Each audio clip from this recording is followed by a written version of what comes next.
O crescimento pelas quatro frentes de expansão tem o potencial de acionar ampla criação de emprego e de renda de forma socialmente virtuosa e ambientalmente sustentável, e será tão mais dinâmica quanto mais vierem a ser potenciadas por indústria e inovação.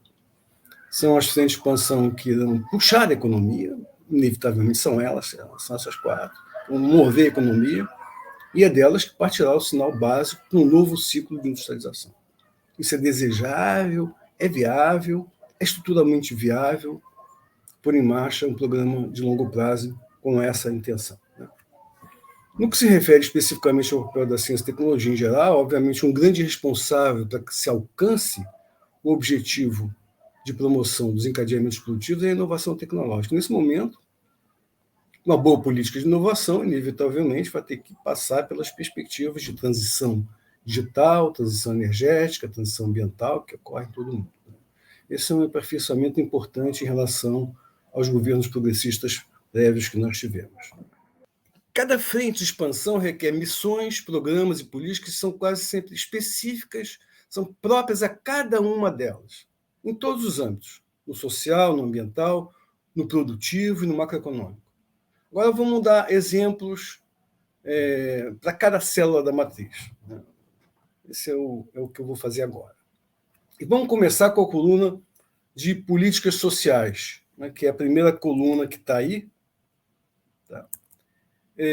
Para eu ter um crescimento por consumo popular, consumo em massa, o que eu preciso das políticas sociais?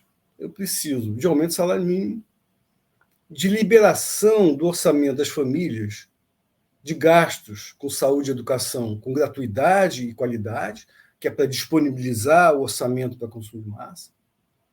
Se possível, eu preciso de uma reforma tributária progressiva, se for possível fazer isso, que tribute os ricos e elimine a tributação sobre os pobres, redistribuindo a renda.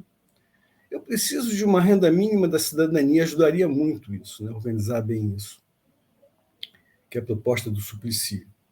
Eu preciso que os juros do endividamento familiar sejam módicos, sejam civilizados. Então, essa é a primeira célula.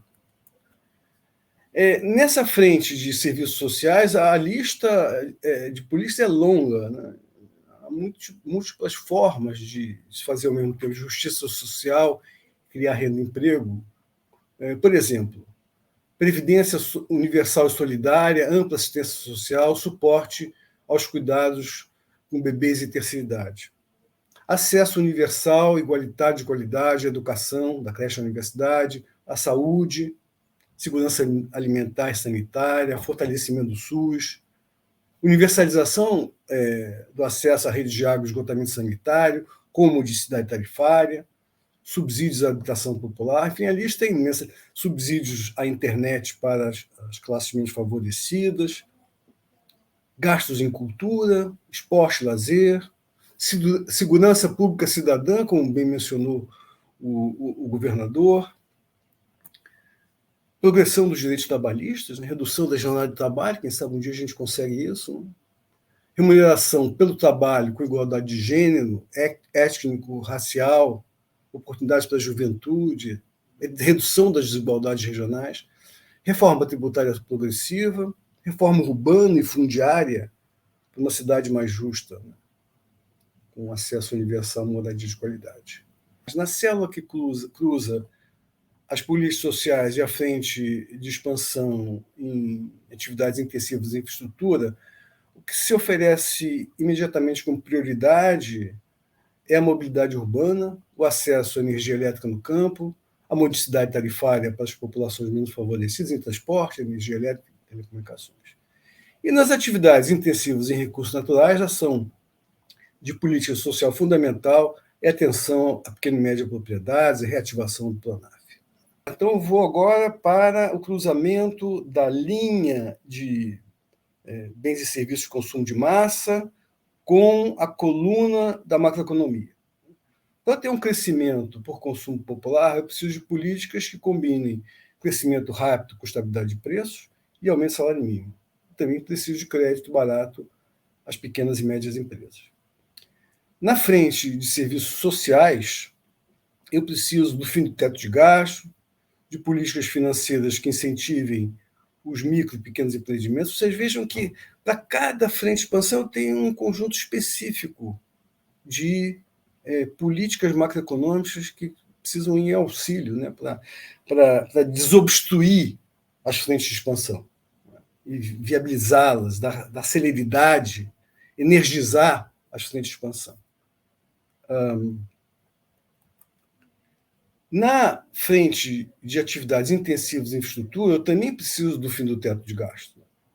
Preciso de fortalecimento do financiamento de longo prazo, da recuperação das empresas nacionais de engenharia.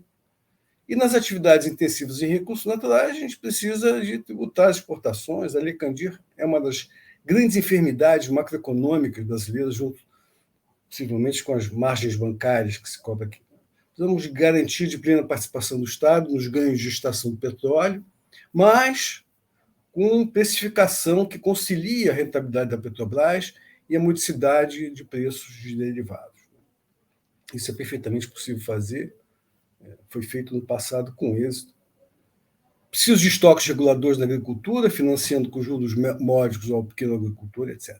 Para ganhar tempo, eu vou saltar imediatamente a ilustração na célula mais complicada, que é a de uso ambientalmente sustentável das atividades intensivas em recursos naturais. O que a gente precisa? De um campo saudável, sustentável, agricultura de baixo carbono, apoio à agricultura agroecológica, reestruturação da atividade pecuária, desmatamento zero da Amazônia, cerrados e demais biomas, uma política vigorosa de reflorestamento, governança de recursos naturais com rígidos critérios de proteção ambiental, regulação e fiscalização do uso da terra, agropecuária, mineração, todo o território nacional, demarcação de terras indígenas e quilombolas, instituição de uma política para o nacional para o bioma marinho, enfim, não faltam aqui elementos nessa lista. Né? E, por fim, não menos importante, as células relativas à coluna de políticas produtivas. Cada uma dessas frentes de expansão requer todo um conjunto de políticas de encadeamentos produtivos e de ciência e tecnologia que são próprios e específicos a elas. Né? Cada frente de expansão tem seus próprios, seus próprios conjuntos de setores de atividade envolvidos nessas frentes de expansão. Então, as políticas são diferenciadas. Ora, em comum, elas devem obedecer ao princípio de praticar as transições ambiental, energética e digital, que está ocorrendo de forma cada vez mais acelerada no mundo. Isso elas têm em comum. O novo ciclo industrial é uma proposição comum a todas as células, né? As células dessa coluna de políticas produtivas. Né? Na de bens e produção de bens e serviços de consumo de massa, o que a gente precisa é a expansão, diversificação, digitalização e geração de conhecimento nas cadeias produtivas dela. E isso vale para não só para essa frente de expansão, mas para cada uma delas com suas respectivas cadeias produtivas. Né? Agora nós estamos na de bens e serviços de consumo de massa, a preocupação é com as perspectivas de se contrapor com produção nacional da permanente expansão das importações de bens de capital, insumos eletrônicos, fármacos, etc. Né? Enfim, há outras prioridades que vão além da questão da política industrial, acesso das micro, pequenas e médias empresas às tecnologias digitais, compras públicas com regras de conteúdo nacional e, claro, retomada dos projetos de formação da infraestrutura continental, rural, urbana. Se chamava de custo Brasil, quando se achava que o setor privado reduziria esse custo, e se fizeram as concessões e as privatizações, e o custo Brasil, infelizmente, só fez aumentar.